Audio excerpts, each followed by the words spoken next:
guys, we will be discussing about excretory organs, okay? And we are here for a one and all exam, NEET, okay? To clarify it. Let's start. Okay, so clear the NEET. We have to study from basic only. जब हमारा base मजबूत रहेगा तभी तो हम कुछ आगे भी कर पाएंगे ना. जब हमारा बेस ही मजबूत नहीं रहेगा तो फिर हम आगे कैसे कर पाएंगे? So we have to at the very first strengthen our base, okay, and then we have to move forward. So come on the excretory organs topic, okay, and remember our goal. Our goal is 3,960 hours watch hours and 1K subscribers. So आप वो बढ़ाइए और मैं यहाँ कर रहा हूँ. यहाँ आपके सारे नोट्स अवेलेबल हैं, लेकिन पढ़ाई मेन है, इस पे ज्यादा ध्यान देना है. वो तो होता रहेगा लेकिन इस पे ज्यादा ध्यान देना है. Okay, so see all the notes are there. You can take a screenshot and you can write all the notes as I am teaching. Okay, so the process of removal of waste is called excretion. At the very first, these excretory organs, what they do, they help in excretion. Now you will ask why excretion is necessary. So excretion is necessary because there are many biochemical processes and life processes which are occurring inside our body. No, so there are many life processes which are occurring inside our body, and it releases out some of the waste also. It produces some of the waste which has to be released or excreted out. No, so if they are not excreted, what will happen? They will accumulate and they will form toxic. If they are not excreted, they will accumulate and they will form what? Toxic substances. Chemical substances are known as toxic substances. So what are toxic substances? Chemical substances are known as toxic substances. पर पता है आपको मैं पूरा basic clear करवाने के लिए ना हर एक चीज की मीनिंग बताता हूँ. जैसे टॉक्सिक सब्सटेंसेस का क्या मतलब है, केमिकल सब्सटेंस मतलब है. तो आ जाइए दोस्तों. So it has to be removed. No. So learn. Process of removal of waste. The removal of waste process is called excretion. So what is excretion? The process of removal of waste is known as excretion. Okay, and there are many organs which help in excretion. Okay, so waste are removed by different organs such as kidney, liver, skin, lungs, etc. There are many organs. Okay, so kidney, liver, skin, lungs are some of the organs that I have told you, and they help in the removal of waste. Okay, so they form, the waste are formed in them and then it is removed through them. Okay, now the breakdown of hemoglobin. At the very first, when we have studied the digestion chapter, there is feces which is expelled through anus. No, so feces is expelled through anus. Now what gives it color? Something gives it color. No, so what gives it color? So hemoglobin, when the hemoglobin are breakdown, the breakdown of hemoglobin gives feces its color. Okay, so what gives the feces its color? The color of the feces is because of the breakdown of hemoglobin. Okay, remember this thing. If it can be asked that what gives the feces its color, so the breakdown of hemoglobin gives feces its color. Okay, clear one thing? Now come, that kidney are the body's main excretory organ. Remember guys this thing, it is very important. What are the main excretory organ? Kidney are the body's main excretory organs and are a part of renal system. Okay, they are part of renal system. In Latin, renus means kidney, as I have written that in Latin renus means kidney. Okay, and the urinary system is also known as urinary system also. Okay, so renal system is same as urinary system. Okay, there should be written or because it is same na, so or urinary system you can call. Okay, so these are the body's main excretory organs. Okay, and urine is passed through it. Okay, now come that see at the very first kidney produces nitrogenous waste. Okay, they produces nitrogenous waste which are expelled in the form of urine. Okay, now CO2 is released from lungs.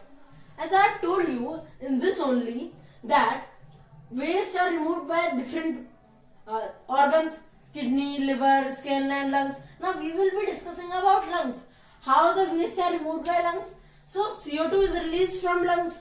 We already know that when we inhale, the oxygen comes in. It goes through the nasal cavity and then it goes through the pharynx, larynx, and then the trachea is there, and then through two bronchi are there, and then bronchioles are there. So it goes like this way. And it is there alveoli. Okay, so alveoli are the sac-like bodies which are in the lungs. Okay. So CO2 is released. How CO2 is released? When the oxygen which we inhale, which goes into the alveoli, is going into the capillary, into the blood, which is in the capillary. Okay. So there are tiny mesh of blood, tiny mesh of thin-walled capillaries are there. There are tiny mesh of thin-walled capillaries which has blood, which is going. Okay. And when oxygen mixes with it, it forms oxyhemoglobin, and then it goes through the body, and then it goes through the body and it reaches the cell. From the cell, it takes up carbon dioxide and it gives it oxygen. Okay, and then from the it takes the carbon dioxide and it forms carbaminohemoglobin. Carbon dioxide and hemoglobin mixes and form carbaminohemoglobin. This I have told you in the respiratory system. You can go and check my video. It is there. I will share the link in the description box also. Okay. So, I was telling that the carbon dioxide when mixes with hemoglobin, it forms carbaminohemoglobin, and then it goes to the alveoli, and then it passes through the bronchioles, and then bronchi, and then the trachea, then larynx, then pharynx, and then the nasal cavity, and we exhale. Okay, this was clear. So, how CO2 is released, we have discussed from lungs. Okay. Now, body excretes salts and urea through skin in the form of sweat. In summer, you have seen that there is sweat, गर्मी होती है, तो sweat release होता है हमारी body से. You all know that sweat is formed. Okay, so sweat is formed in sweat glands. Now you will see that where the sweat is formed. So sweat will form in the sweat glands which are present in the dermis layer. See, there are 3 layers in the skin. I will take it another topic for that, the skin. All about skin will be there in that. So there are 3 layers. I will tell you. This is epidermis, dermis and hypodermis. Okay. So the sweat glands are present in the dermis layer of the skin. Okay. So body excretes salts and urea. At the very first, what is urea? Urea is a thing. Now how urea is formed? Urea is formed when there is a breakdown of amino acids. Okay, when there is a breakdown of amino acids, it forms urea.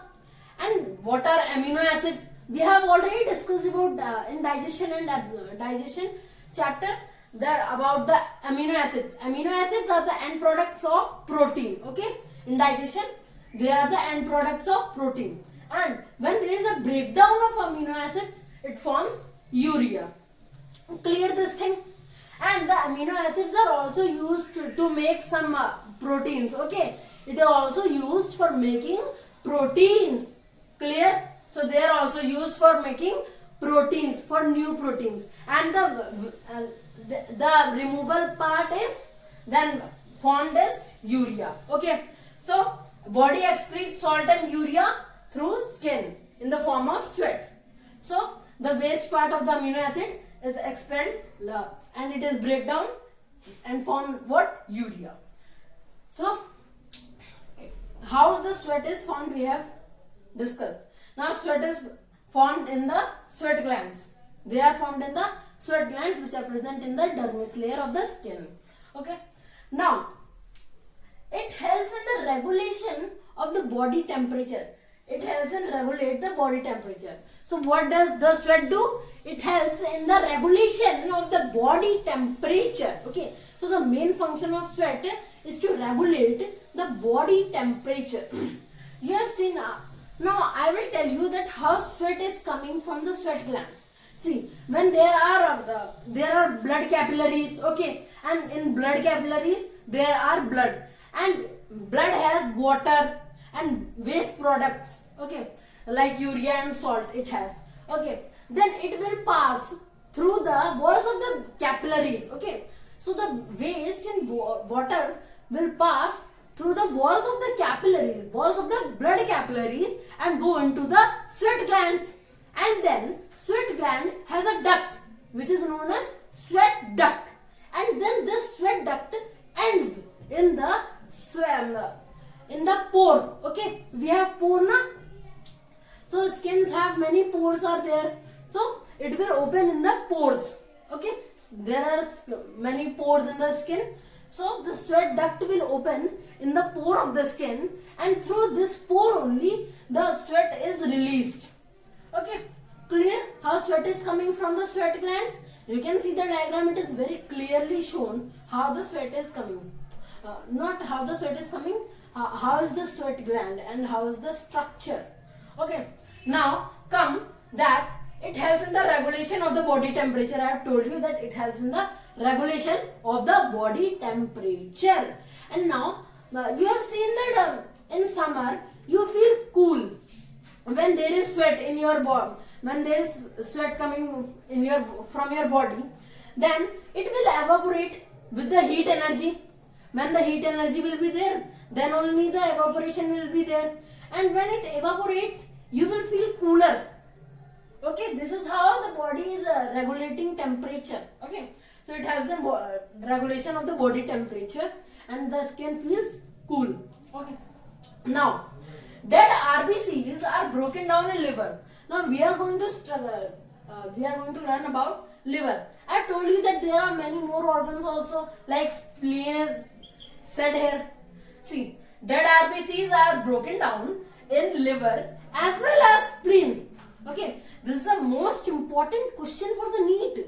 That if they will ask what is the site where the breakdown of RBCs are there, then you have to answer liver and spleen both. You will not answer that only liver is there or spleen is there. You have to answer liver and spleen both. Okay. So dead RBCs have very small life, 120 days only. Okay. So dead RBCs are broken down in liver and spleen. Okay. Clear?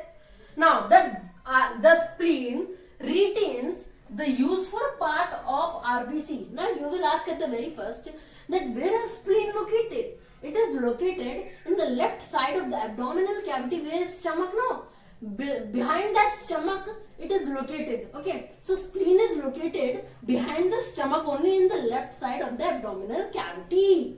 Okay, so the spleen, what spleen do now? It break down the RBCs, but it retains the useful part like iron. It retains. Okay, so it takes the iron, useful part of RBC such as iron, and then sends the waste to liver. Now what liver do?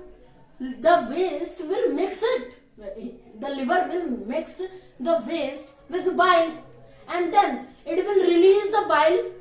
We have learned in the digestion that it will release the bile through the it has hepatic duct, and then this hepatic duct will form with the cystic duct with the gallbladder, and then it will form the common bile duct, and then it will come to the small intestine. Okay, so small intestine, in the first part it has duodenum, and in there duodenum only the duct opens, the common bile duct opens in the liver only. Okay, sorry, in the duodenum. Sorry guys, sorry, I was said wrong. The spleen retains the useful part of RBC such as iron and sends the waste to liver, and then the liver mixes it with bile, and then it releases it with the hepatic duct, and then the waste will go into the duodenum, and then it will be released out through the body as feces. Okay, so it has been clear about the excretory organ very nicely. Now, see, all the notes are present. You have written also, most of the students have been written these notes. So, thank you guys, and we will meet another time.